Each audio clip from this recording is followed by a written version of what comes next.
all.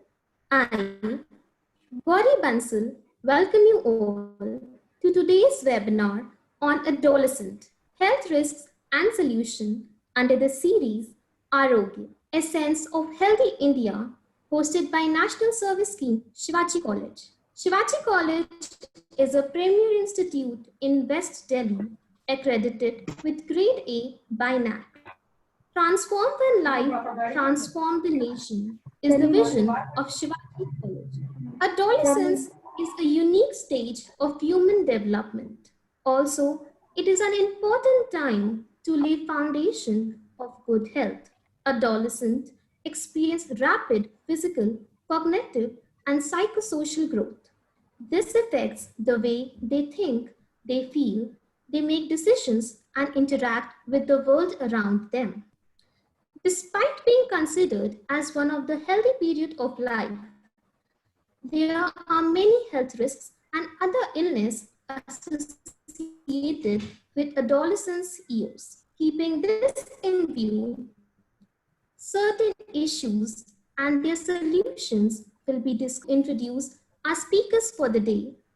First, Dr. Nidhi Jain, an consultant obstetrics and gynecologist. Ma'am has done her MBBS and MS from Kasturba Medical College, Mangalore. She has also done a training in advanced gynecology endoscopy from Gujarat in 2019 conferences and presented many papers related to gynecology. Welcome, ma'am. Our next speaker is Dr. Shalabh Agrawal, MBBS, MS, and DNB Urology. Sir has done his MBBS and MS from Maulana Azad Medical College and DNB from Army Hospital Research and Referral. With over more than 19 years of experience, he is one of the most renowned surgeons in urology in India. He has done more than 10,000 urological procedures and run a health urology clinic in Gurugram. Now, I would like to request our convener, Dr. Ruchira Dhingra ma'am, to say a few words. Thank you Gauri. नमस्कार। Webinar में उपस्थित आप सभी विद्वत जनों का NSS Shivaji college और Shivaji college की संपूर्ण प्रवक्ताओं की ओर से, शिवाजी कॉलेज के प्राचार्य की ओर से आप सबका अभिवादन वंदन। किशोरावस्था या जिसको हम यौवनावस्था भी कहते हैं, वो हमारी जीवन काल का वसंत काल कहा जाता है। मानसिक, शारीरिक, बौद्धिक हर दृष्टि से हमारे अंदर परिवर्तन आते हैं और सबसे मजेदार बात ये होती है कि हम अपने आप को परिपक्व समझने लगते हैं। हम ऐसा समझने लगते हैं कि ये मेरे दोस्तों, बहुत कुछ ऐसा होता है जो हम नहीं समझ पाते। उसी उड़ेल भून में हम लगे रहते हैं। ना हम अपने अभिभावकों से पूछ पाते हैं, ना दोस्तों को पता होता है, और ऐसे में डॉक्टरों के पास जाने में भी हमें संकोच का अनुभव होता है।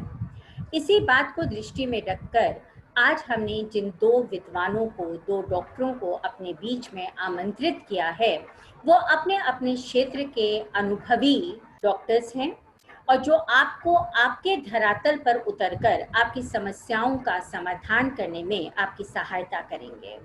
मैं शिवाजी कॉलेज की नेशनल सेवा योजना, राष्ट्रीय सेवा योजना एनएसएस की ओर से आप सबका को इस बात की गारंटी देती हूँ, आप सबको आश्वासन देती हूँ कि आप निसंकोच रूप से आपके मन में जो भी प्रश्न हो, आप इन दोनों डॉक्टरों से पूछ सकते हैं।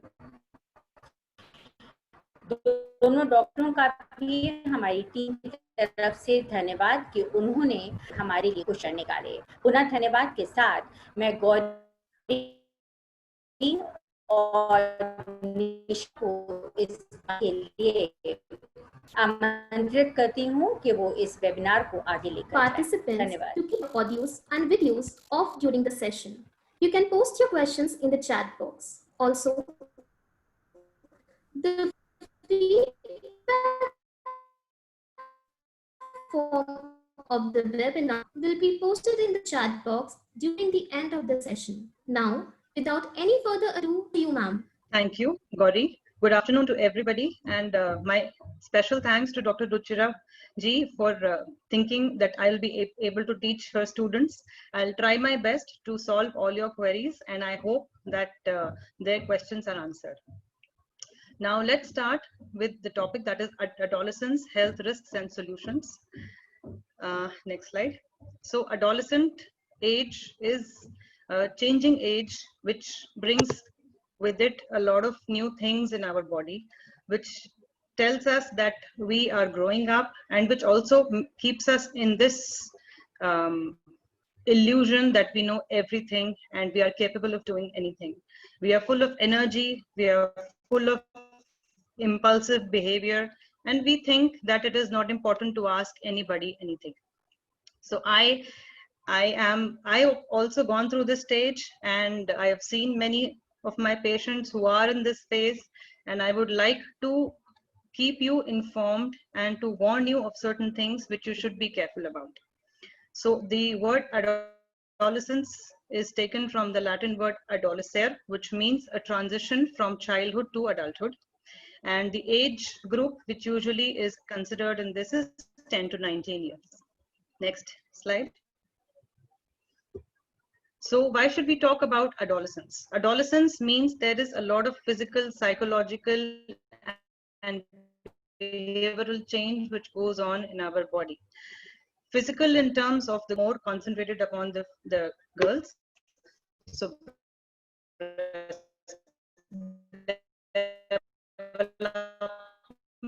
in terms of the psychological behavior, that is changes in the brain and the hormonal interplay which goes on in the body, and also that one very important thing which starts coming is menstruation, which is a very important part of our life and which says that yes, our reproductive system is functioning normally.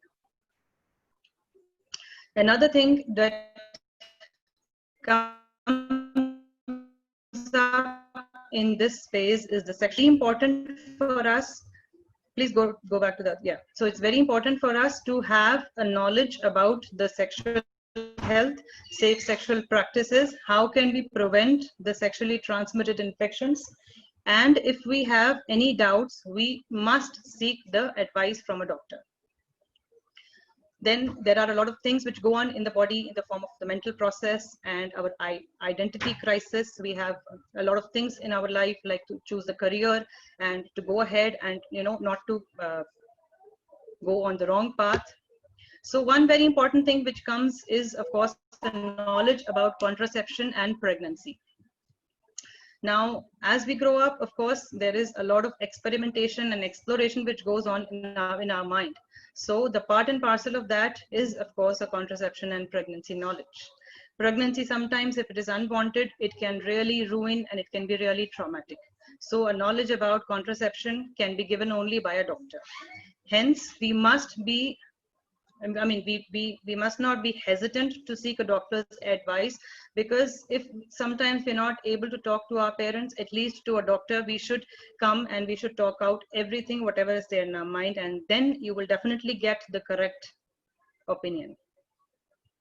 A very important thing in India is anemia. That is because of the iron deficiency, and 30 to 40% of our adolescents are found to be anemic. Now, adolescent age is what, these people are going to be the leaders of tomorrow. So anemia is very important because the hemoglobin in the body is responsible for the brain growth, for the correct decision making, for us to function properly. So if this anemia is there, it really becomes a problem for us.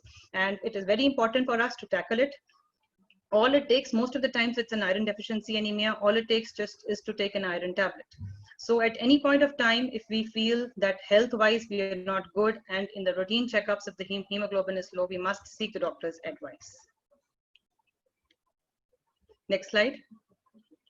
So there are a lot of nutritional needs which come up in this adolescent phase. The first is rapid growth, bone development, muscle buildup, and an increase in the height. So the growth spurt spurt which occurs in the adolescent phase, and along with a lot of calcium and protein needs, a proper diet and a good nutrition is very important. In the adolescent phase, we have seen that two things are very rampant: anorexia nervosa and bulimia. These are the two eating disorders which we see commonly in the young children. Anorexia nervosa means when you don't eat at all and you want a flat stomach, like you see in the films and the movies, and you are inspired by them. So you can see in this picture as well. Now in this, yes, you do get a flat stomach, but along with that you also get a lot of nutritional deficiencies. Another thing is bulimia. Bulimia is another eating disorder, which means that first of all you eat and then you get conscious and then you start vomiting out, thinking that yes, nothing much has gone inside. So these things have a lot of psychological background as well.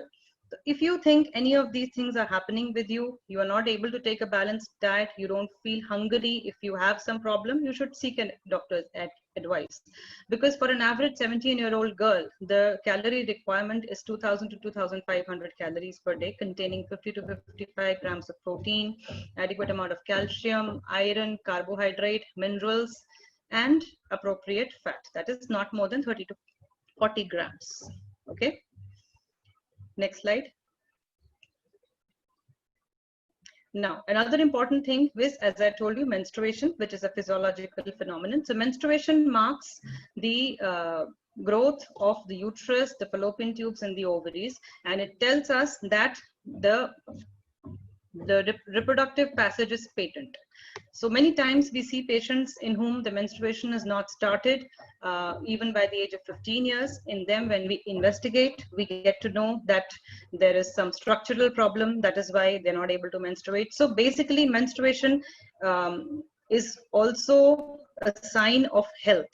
So we should not consider it to be yes, it is of course messy, but then it is an important phase of life which should be taken in good sense. Now, there are a lot of variations which can happen in menstruation. So you can either have an increase and decrease frequency or duration of bleeding. You can have pain, or the menstruation, sometimes some girls will bleed only for maybe twice a year. So that is also not good. So in any case, if after 15 years of age, if any menstrual cycle is less than 21 days in duration or more than 45 days in duration, means more frequent or less frequent also, then it needs to be attended to by the doctor. Okay. Then there are a few menstrual hygiene products which I'll be talking about, like tampons, then menstrual cups and sanitary napkins. So next slide. Yeah, so this is a menstrual cup. Now, this menstrual cup is folded and it can be worn inside the vagina. It covers the cervix and it collects the blood. So this is made up of silicone and it is used by the young girls. It has a little taboos with it, like, some people think that it can lead to loss of virginity, which is actually not the case, because you can go to the doctor, the size can be measured, and then depending upon that, it can be fit inside. This is good in a way that you can reuse it again. It can be used for several years, means at a time you can use it for 10 to 12 hours, then remove it, wash it again, clean it properly, and then reuse it. So the use of pads is also decreased, first of all. So it is a little eco-friendly. And of course, it is economical because you can use it for many years together. And one thing which is there, while putting it, it has to be folded. While taking out also, it has to be folded, because when it is there inside, it creates a vacuum. So we should not just pull it out. So these were the two things which I wanted to discuss. So these are menstrual hygiene cups, which are more common in the West as compared to in India. But then these are also there, which can be used. Okay. Next is tampons. So these are like cotton sponges which are put inside the vagina to absorb the blood, and you can see in the picture. Now it is also important to know that along with the blood, they also absorb the normal vaginal secretions. Normal vaginal secretions are responsible to maintain the pH and the healthy bacteria. So if these things are gone with the tampons, there is a higher risk of infection with the tampons as compared to menstrual cups. Okay, so they, in any case, they have to be changed every 6 to 8 hours. But then we must keep in mind that if a girl is having repeated infections, she must stop the use of tampons, because these can increase your risk of having vaginal infections. So they usually are made up of rayon or cotton as well as synthetic fibers. Okay. And I think about the sanitary napkins, all of us know. One thing which I will stress on is that we must keep changing them every 6 hours. At least every 4 to 6 hours, they have to be changed. All right.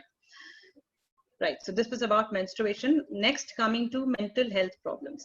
Now, mental health problems are a part and parcel of adolescence, because so many things are going on in the body that sometimes we are scared to tell it to the parents. We think that maybe our friends are the best people to talk to. But in this one thing, in fact, I will say friends are not the best persons. And if you have any issues, you must seek the help of your parents, your teachers, and last but not the least, the doctors. Okay. So you can have depression, suicide. Please go back. Please go back to the last slide. Yeah. Psychosis, mania, anxiety disorders, importantly, substance abuse and violence. So if you think that you are getting used to a particular drug, if somebody is misguiding you, you must take the instructions and the guidance of your teachers. All right. If not your parents. Okay. Next slide. Next slide, please. Yeah, so before going on to the problems in the sexual health risks, I will just go through a little bit about the normal sexual growth. So in the females, the breast bud starts coming between 8 to 12 years. That is called thelarchy. Development of pubic hair occurs, that is 11 to 14 years, which is called pubarchy. And menarche, or the onset of menstruation, yeah, it usually comes between 9 to 16 years. And in this phase, we see the enlargement of ovaries, uterus, and the clitoris. Underarm hair also start coming by 13 to 16 years. So if by 13 years, these signs of secondary sexual characteristics do not come, or if by 15 years, these characteristics are there, but the menstruation does not start, it is an indicator of some underlying genetic or some hormonal imbalance, and you must take the child to the doctor. This is more important for the young girls, so it's important from being a parent point of view. All right. Similarly, for the boys, these developments happen. Now let's move on to the other things. Next slide. Next slide, please. Yeah. So one thing is that adolescence is a time of sexual risk taking and experimentation, but also at the same time we are very vulnerable in this space. So because most of the times the people who come to us with sexually transmitted infections belong to 15 to 24 years of age group. Okay, and the adolescents are less capable of understanding the relationship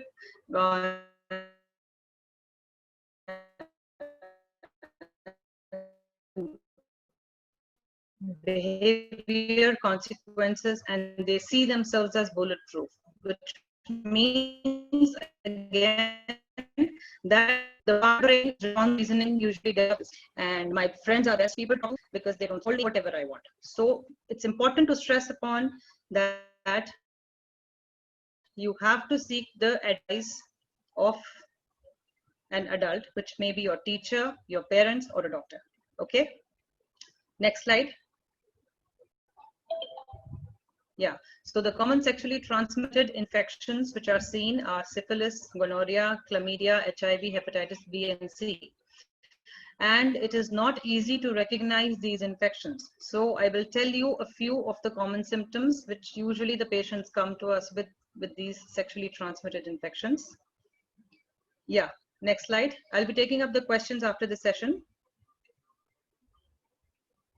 So the common manifestations are hepatitis, which is liver dysfunction, arthritis, which is joint pains, then skin lesions and rashes all over the skin, fever, malaise. Malaise is a generalized weakness and lethargy, myalgia, which is muscle pain, pharyngitis, which means throat pain, sore throat.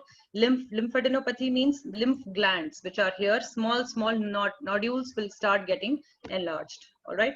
So these are the common manifestations of sexually transmitted infections. Now, this does not mean, just go back to the previous slide. Yeah, this does not mean that having a sore throat means you have a sexually transmitted infection. All right. So it is a conundrum of symptoms which come together. Then only we can tell that, yes, this person may be having, and of course, yes, it needs a lot of tests. So if you think, if there is any doubt, do seek the advice of a doctor. Yeah, next slide. So I will talk about a few myths about sexual health, which I could get. Rest we will take up in the questions. First is oral sex is safe. Well, no. Any kind of sexual activity in which you are exposed to the body fluids is not safe. All right. Second is, it is easy to identify a person with sexually transmitted infections. It is not. As I told you, we have to take a proper history. We have to examine the patient, and we have to do some tests. Only then we can come to the conclusion. So if you have any doubt, you must seek help. Next is, the condoms means safe sex. Well, not. Because 10 to 15% times they do fail and you can get infection. And it is not that if you're wearing a condom, then the transmission of HIV or other sexually transmitted infections is not possible. It will be. All right. Next is, only gay men get HIV infection. Well, that's not right. And anybody who is having an exposure to the body fluids can get the infection. Another question usually comes up is that oral contraceptive pills can protect us against sexually transmitted infections. This is a big myth, because oral contraceptive pills will protect us from pregnancy, right? Yes, but then it does not protect us from the sexually transmitted infections, because having sex, your mucosa is definitely, I mean, the inner layer of the vagina, if it is exposed to the body fluid of an infected person, you will get the infection. All right. Then another thing is that sexually transmitted infection gets cured on its own. That's not right. It needs a lot of investigation and a lot of treatment. It does not get cured on its own. So the basic take-home message from this is that if you have any doubt about anything, if you have any queries in your mind, you should seek the advice of an expert. Your friends may not be the best people to talk to. You can go to your teachers. You should have safe sex. Our teaching is not, I mean, it's not about not having sex, because the thing is that in today's world, it is so open, and everyone is like, you know, going forward, too forward for us. So you should know what are the consequences of whatever you do. The difference between an Indian adolescent and a Western adolescent is only this much, that the Western adolescents know what they're doing, what are the consequences, how can they seek help, and how can they prevent, you know, things going bad, which the Indian adolescents maybe not, because they are scared of their parents, they are scared to tell it to anyone, and they don't seek the right advice. So that's all I have to say. Now I can take up the questions, or as the session goes.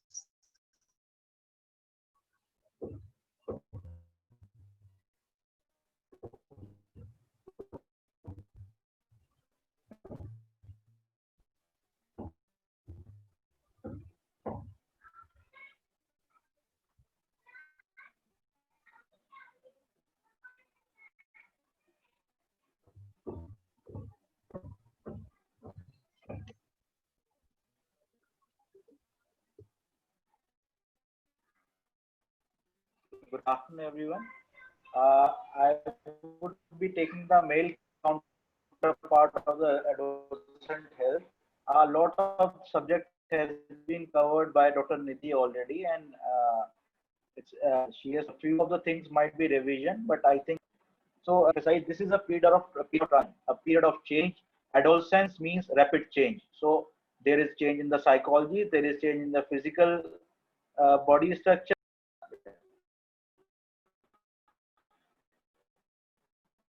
So, going again, adolescence is 10 to not of the people who are going to the college, they will fall under the group of 15 to 24 years, which has been called as youth by our Indian statistician. So between both of them, and going forward, I will be discussing few problems. Next, please. Right. So, what are the health risks of the adolescents? So, first comes the reproductive and the sexual health, including sexually transmitted diseases. Second, of course, is the nutritional health. So, as Dr. Nidhi has also emphasized, it is very important for us to have proper nutrition. Proper nutrition means proper amount of calories. In a healthy adult male, the calories are about 3,000 to 3,500 per day. And along with that, it is very important to have a mixture of all the macro and micronutrients in our diet. Second comes the mental health and the addiction disorders, again, which are very common in this youth age or the adolescent age. A proper advice, a proper help should be sought when required. Then the accidental injuries and the intentional injuries and violence, again, since we adolescent group is the one which is most involved in going outside, traveling and exploring, so they are very vulnerable to having accidental injuries, as well as because of the behavioral changes and the mental changes which are taking place, the immaturity.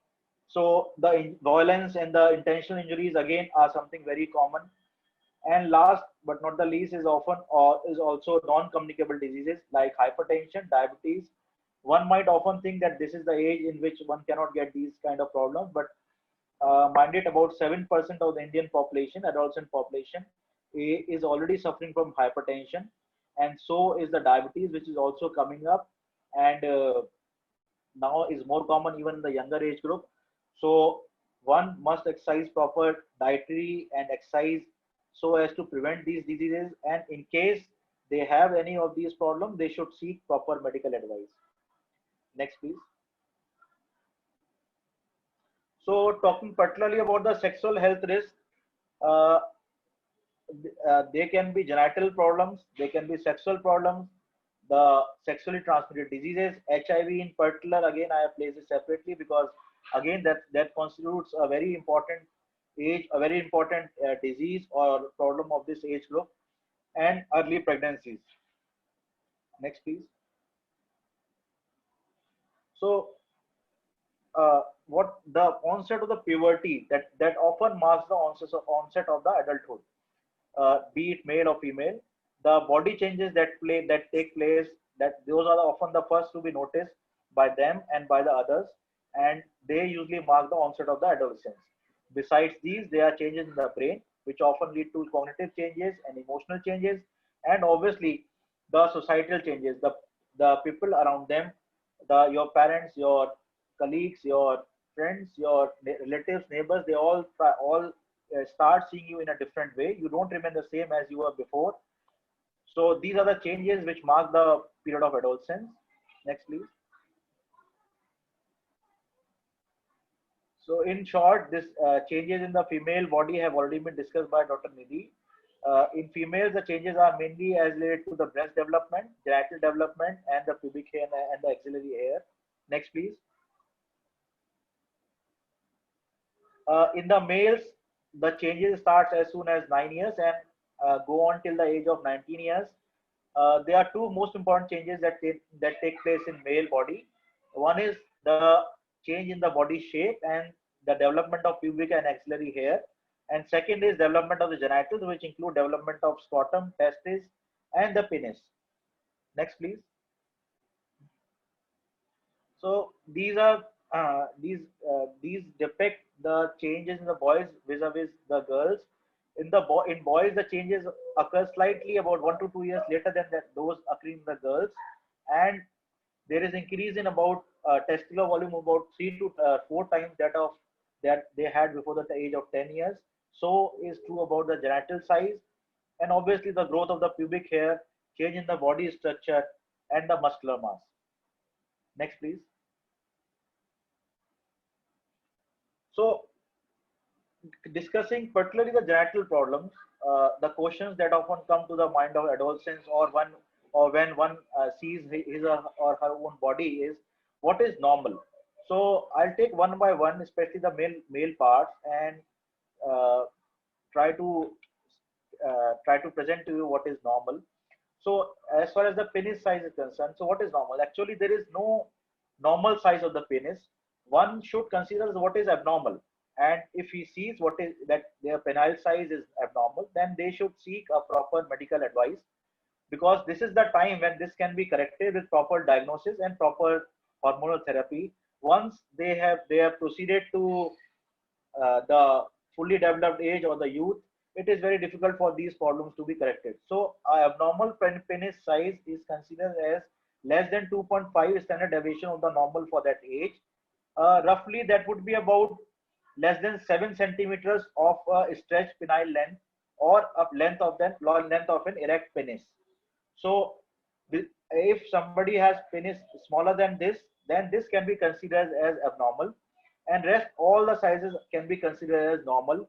And there is a lot of deviation in the size, there depending on the race, the age, and the body build of a person. Second, again, thing which is very common is the shape and curvature of the penis. There is no definite shape of the penis, but yes, a curvature of the penis is considered as abnormal. Curvatures to the degree of about 10 to 20 degrees can be considered as normal, and they do not hamper the sexual or the urinary system. Curvatures greater than that can often lead to problems in the sexual or the marital life, and they should be considered as abnormal, and one should seek a proper medical advice so as to get that problem corrected. Third problem is the urethral defects, or the defect of the urinary opening of the penis. Sometimes one has a urine opening which is either narrow or has an abnormal position. So both these things, they ideally should be corrected even when one is about to start the school, that is less than 4 years of age. But due to previous ignorance or ignorance of the page of the parents, or previous failed surgeries, these might not have been corrected properly.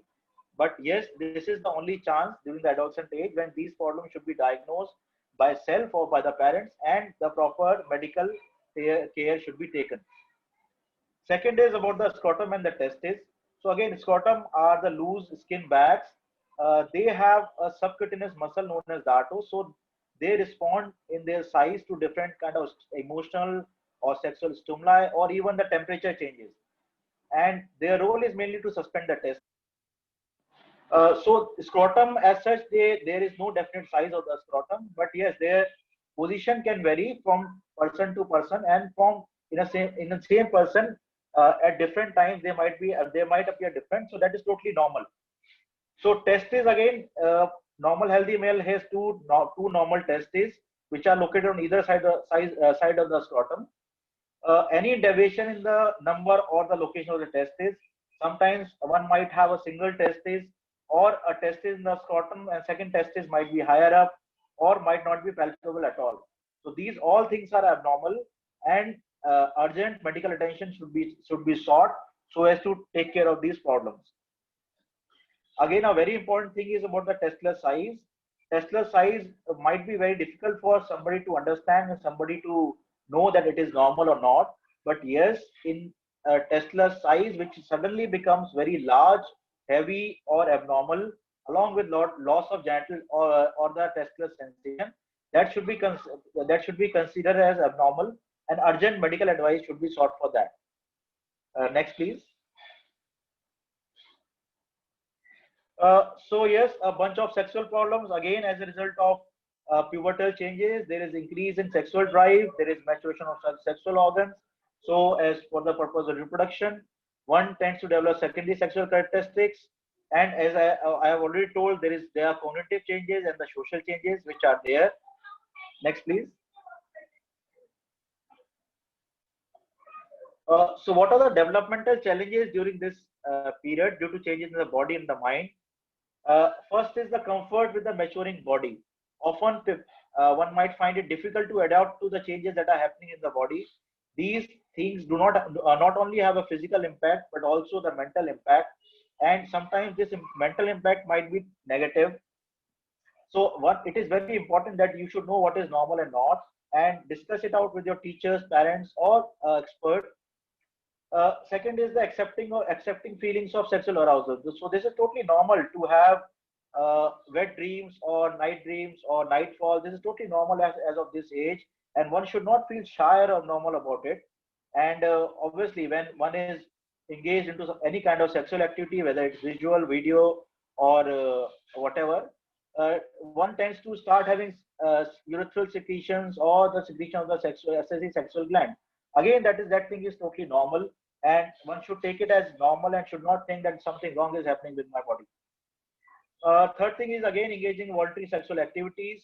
So it is very important that we understand and practice safe sex. Next, please. So again, coming to most common sexual activity that happen at this age is masturbation and sexual intercourse. So again, majority of boys start masturbation by about 13 years of age, and by 19 years of age, about 90% of boys do practice or have done masturbation. So this is totally normal activity and should not be considered as abnormal. Coming to the frequency of masturbation or the technique of masturbation, that can vary from person to person. So far as it is not harmful to your body, or you're not having any negative effect, whether be it mental or physical, this should be considered as normal and is a very important part of the sexual changes that happen during adolescent age. Again, second thing is sexual intercourse. In India, about 20 to 30% of boys, adolescent boys, are sexually active, and 10% of girls are sexually active.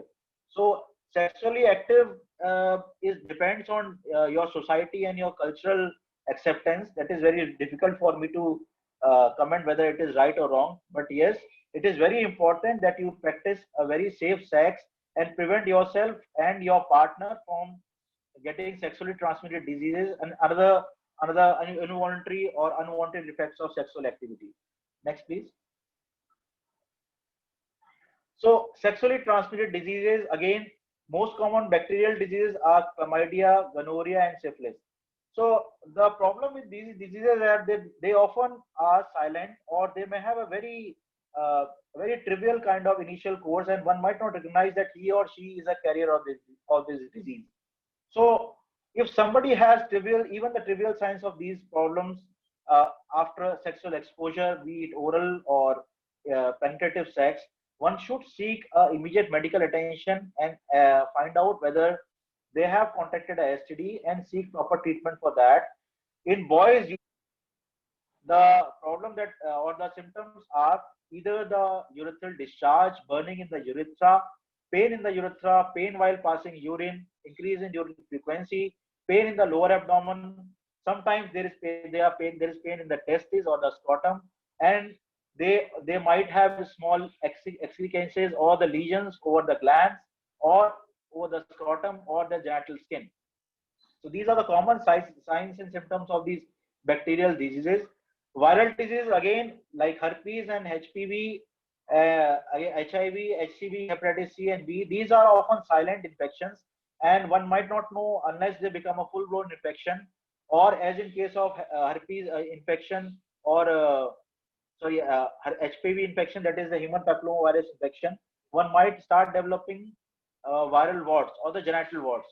So it is very important that we identify these diseases and get them treated early. Again, a matter of fact, about 50% of the new HIV infections that are noted in our country, they occur in the age group of 10 to 25 years. So again, it is very important that we practice safe sex and prevent us from contracting these kind of diseases. Next, please. Again, 2/3 of STDs occur in people who are less than 25 years of old. And as I've already told, a lot of you would be asymptomatic, totally asymptomatic, and would keep on transmitting the infection to others. Diseases like especially the viral infection, they have a long latency period, and and as such, they might only manifest when one is doing test, or they start having the late manifestation of the disease. Next, please. Next slide, please. Yeah. So how to prevent STDs or how to have safe sex? Most important thing for that is understanding of the disease. So, or understanding of the methods to prevent STDs. So STDs, as told earlier also by Dr. Nidhi, that they can spread from contact with the vaginal or the oral secretions, or even the no, next slide please. Yeah, same slide.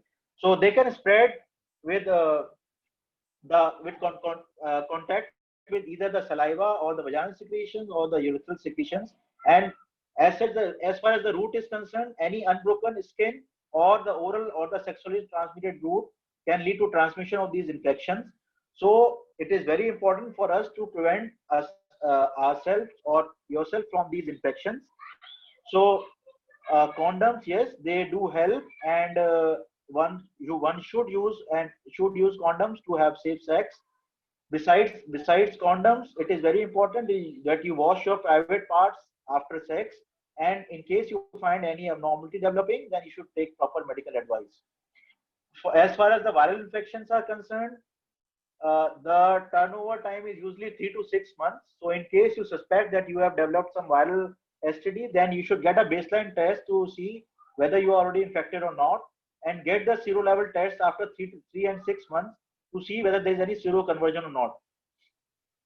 In case you feel that has been a very high chance that you have contracted the infection, so in that case, what we practice is known as post-exposure prophylaxis, or PEP. These involve some kind of disease and some kind of drugs and test, so as to prevent these infections from going into your body.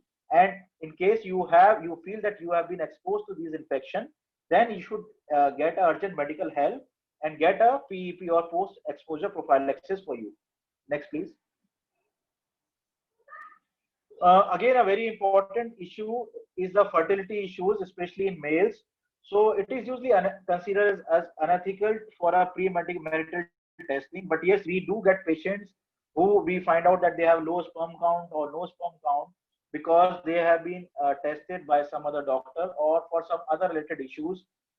Again, in that case, it is very important that you get a proper doctor advice and find out how can that be cured. And obviously, if that is affecting your psychological state, then you should get a proper psychiatry referral also. Things like smoking, taking hormone injections or hormone pills, as is very common in the gym going population, wearing tight clothes and sauna bath, they have been known to have negative effect on the fertility, the male fertility, and toxin. These things should be avoided so as to have a good fertility or maintain proper fertility. Next, please.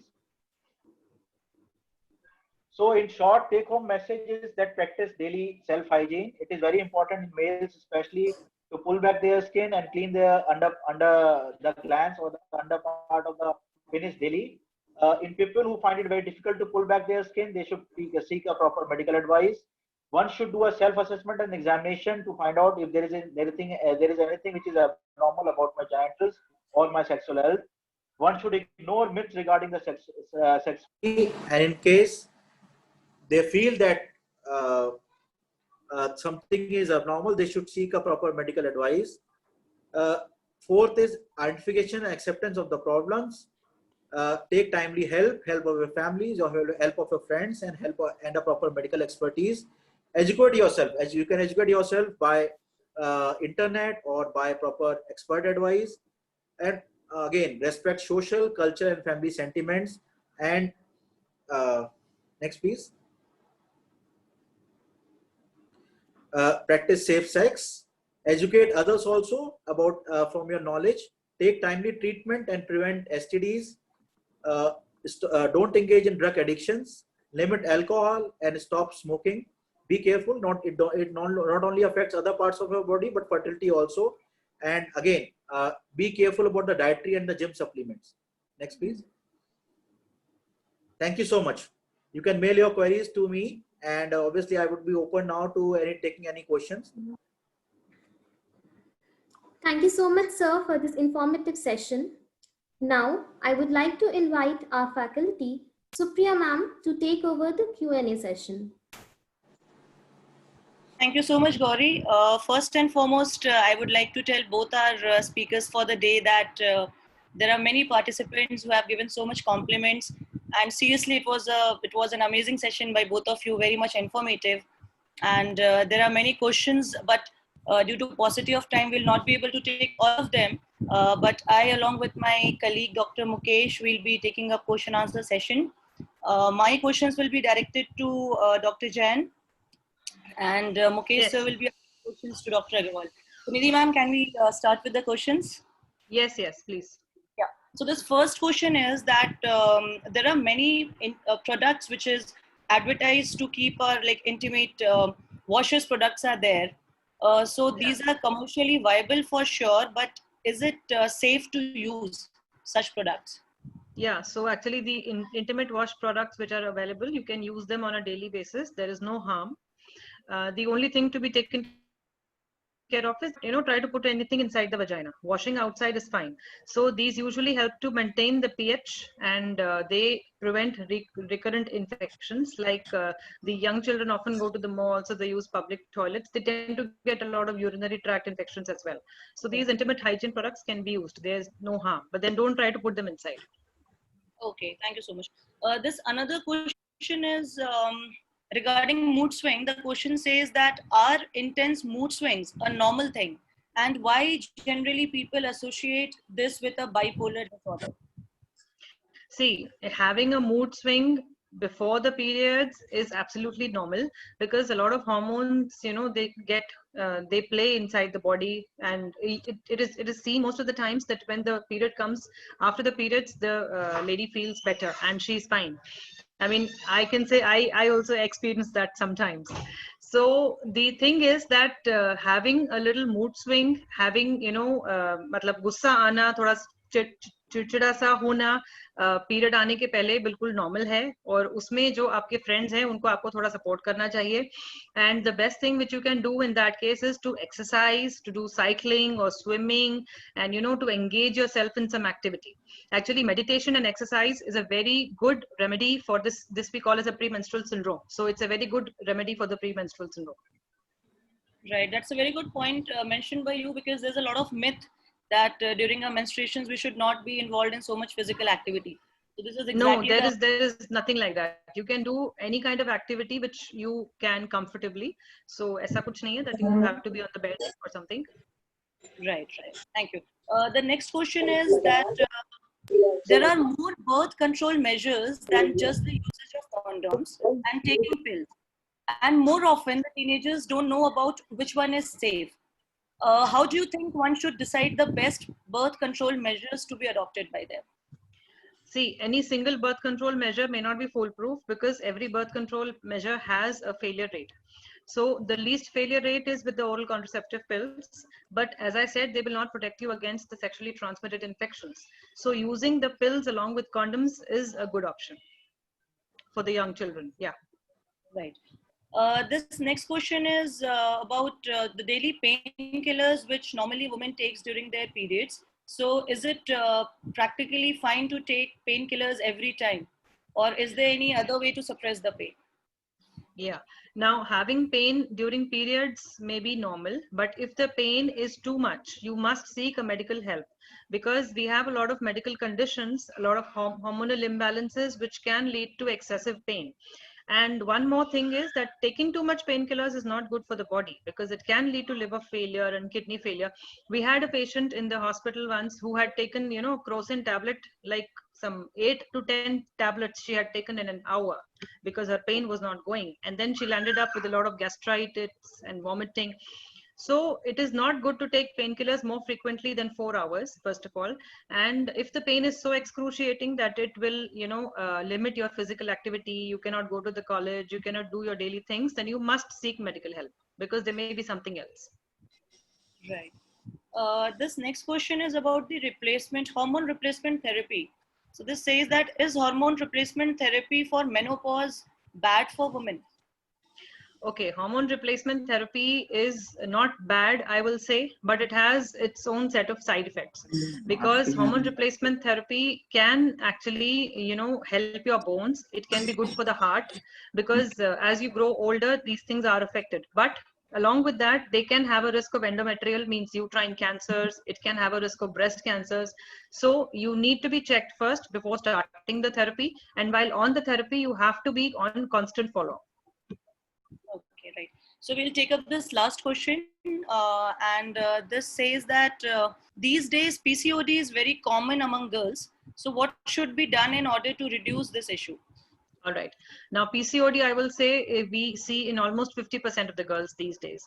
And PCOD, you must all know it's a genetic condition. All right. So it has a genetic predisposition. And why our parents, why the mothers didn't have any symptoms like that was because they were active when they were young. They used to do more of physical work, and the kind of food they used to eat also was not the kind of food we eat today. So PCOD has a lot of bearing on the type of physical activity and the food you eat. So it is something which cannot be cured, all right? It is not like an infection, like you take a pill and it gets cured. PCOD stays with you till you get your menopause, but it can be kept under control. How can it be kept under control is by checking your weight and by eating right. These are the two most important things. And if it goes out of control, if it worsens further, then of course, yeah, you need medication. Okay, thank you so much. So this is all from my end. Thank you so much, Dr. Nidhi. Thank you. Over to Dr. Mukesh. Sir, can you please take over the questions?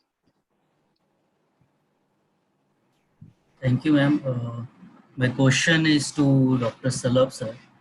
So the question is, what can be the diagnosis of blood in the urine? Right. So blood in urine, the diagnosis changes with the age. In the young population, most common cause is either the infections or a stone in the urine tract. And obviously, one can easily diagnose these conditions with a proper test and the history. And both things are absolutely treatable. So, one thing I'd like to add, in case somebody has blood in urine, so the best cure for that at that point of time is to take a lot of liquids. So that will flush off the blood, and obviously that will relieve their symptoms as well. so next question is, in summertime, men usually have rashes due to exercise sweating near the thighs area. So which type of soap or intimate washer should we use to be better? So as Dr. Nidhi has already discussed, as far as the male health is concerned, due to sweating and all, often one finds that there is a maceration of the scrotal skin or the groin skin.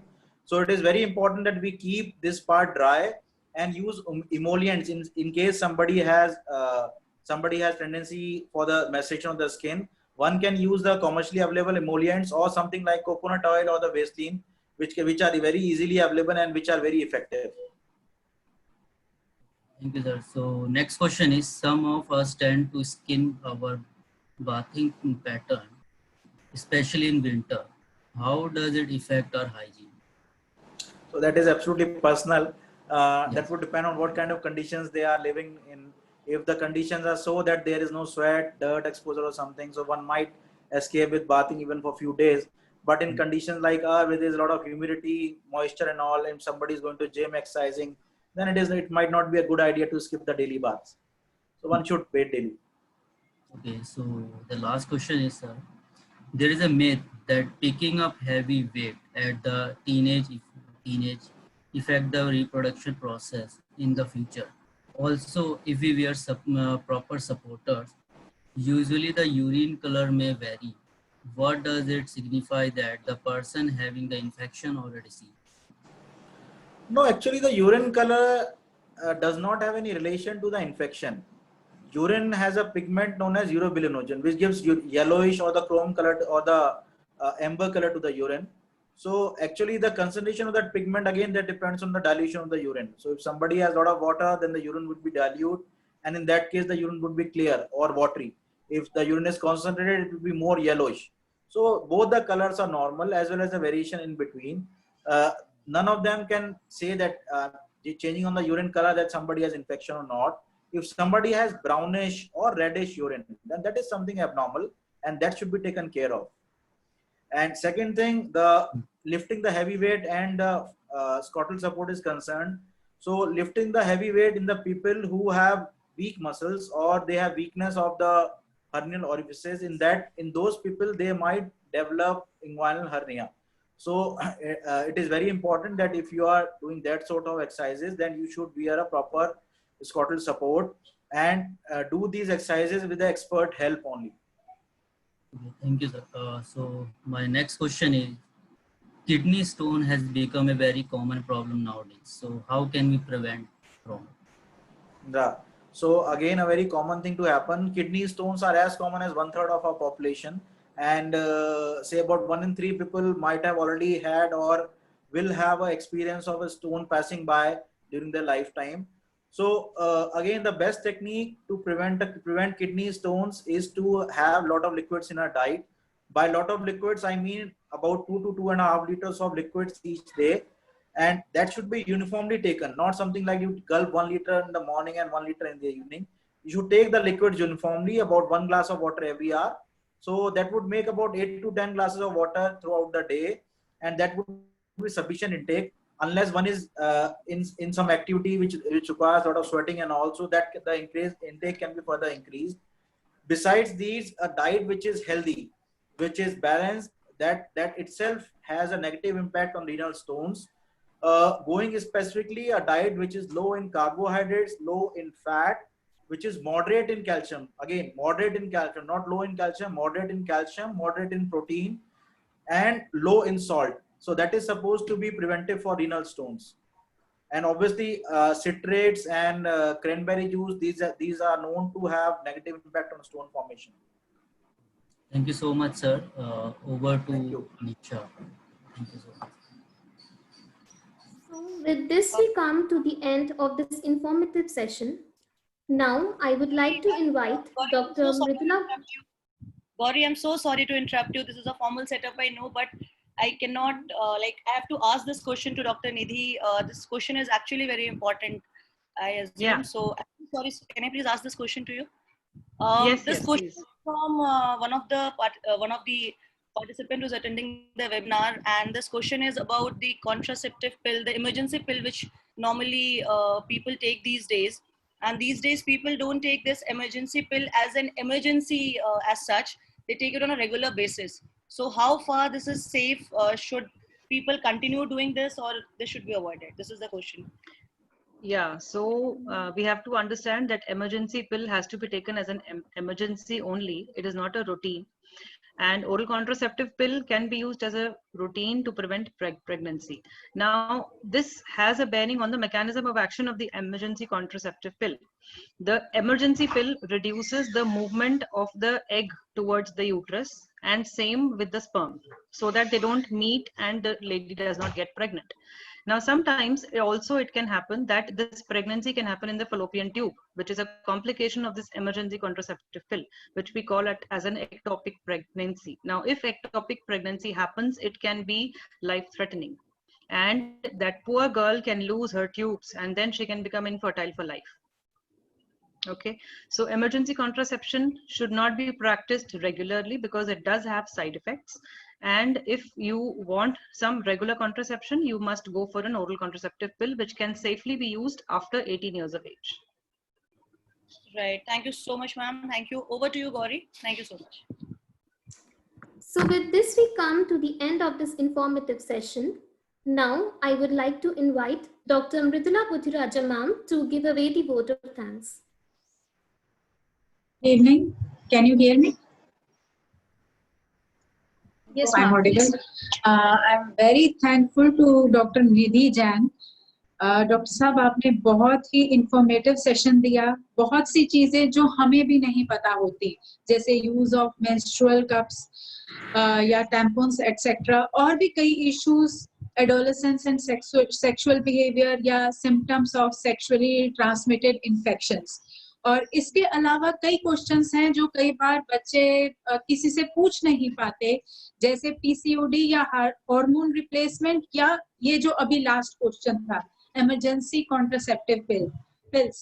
तो ये सारी चीजों के बारे में आपने बहुत detail में बताया. मुझे विश्वास है कि हमारे स्टूडेंट्स को, और सिर्फ स्टूडेंट्स को ही नहीं, टीचर्स को भी इस सेशन से बहुत कुछ सीखने को मिलेगा. We are very thankful to you, Dr. Nidhi, for sparing your time. Most welcome. My pleasure. Dr. Shalabh Agrawal, आपका तो बहुत बहुत बहुत थैंक्स, क्योंकि गर्ल्स के लिए फिर गायनेकोलॉजिस्ट हैं जहां पर चले जाते हैं, बट बॉयज के लिए मुझे लगता है ऐसी कोई अभी तक एस्टेब्लिश सिस्टम ही नहीं है जहां पर ये बात हो सके. के। शायद पहली बार मैंने भी कोई ऐसा सेशन सुना जहां पर ये सारी चीजें डिस्कस हुई। तो और कुछ क्वेश्चंस भी बच्चों ने पूछे, नेचुरली इनके डाउट्स रहे होंगे, तो मैं क्वेश्चन सुन के भी हैरान हूँ कि बच्चों के डाउट्स थे वो पूछ पाए। थैंकफुली उनको कोई पर्सन मिला जिनसे वो पूछ पाए। तो मुझे तो लगता है कि हम लोग आपको शायद बार बार बुलाएंगे। आपने कई सारी बातें बताई, बॉयज में प्यूबर्टी के बारे में, एडोलेसेंस हेल्थ के बारे में, ग्रोथ कैसी होती है, और जो सबसे इम्पोर्टेंट चीज मुझे लगी, टेक होम मैसेज। मैं तो बच्चों से कहूंगी एक बार दोबारा उन सारे पॉइंट्स को देखिएगा, क्योंकि शायद सब कुछ सम अप हो जाता है सभी के लिए, गर्ल्स के लिए, बॉयज के लिए, कैसे खाना चाहिए, हाइजीन हैबिट्स, कैसा लाइफस्टाइल होना चाहिए, ये सारी चीजें आप दोनों ने, डॉक्टर शलभ अग्रवाल, आपने बॉयज की प्रॉब्लम्स को बहुत अच्छे से एड्रेस किया। Thank you, ma'am. Thank you. Also, I am very thankful to you. I will want to say one thing. हाँ जी मैम। जी मैम। मैंने डॉक्टर शलभ को एक मैसेज किया, बस सर आप ये सेशन करोगे, और सर ने बहुत ही रेडिली आंसर किया, हाँ बिल्कुल। ही नेवर इवन सेड कि नहीं मेरे पास टाइम नहीं है या कुछ। So I am thankful to him for that. हाँ जी बिल्कुल। Believe me, my pleasure was all mine. Thank you so much for having me here, and I think I was able to help our youth in some way or not. मुझे खुशी है कि हमारे बच्चे भी क्वेश्चंस पूछ पाए, और मुझे लगता है कि हम आप लोगों को फिर दोबारा इनवाइट करना चाहेंगे, क्योंकि आज के सेशन के बाद, और शायद बच्चे बाद में इस वीडियो को जब देखेंगे उनके और भी क्वेश्चंस होंगे, और जो अपनी मतलब हिचक की वजह से बच्चे कभी पूछ नहीं पाए, शायद अब उनके और क्वेश्चन सामने आएंगे। तो आज के लिए बहुत बहुत बहुत थैंक्स, और प्लीज आगे के लिए भी जब कभी हम आपको रिक्वेस्ट करें आप दोनों समय जरूर निकालिएगा। Yeah, definitely. Thank you, ma'am. Thank you so much for having us here. Thank you. Thank you. Thank you. Thank you, Tani. Thank you.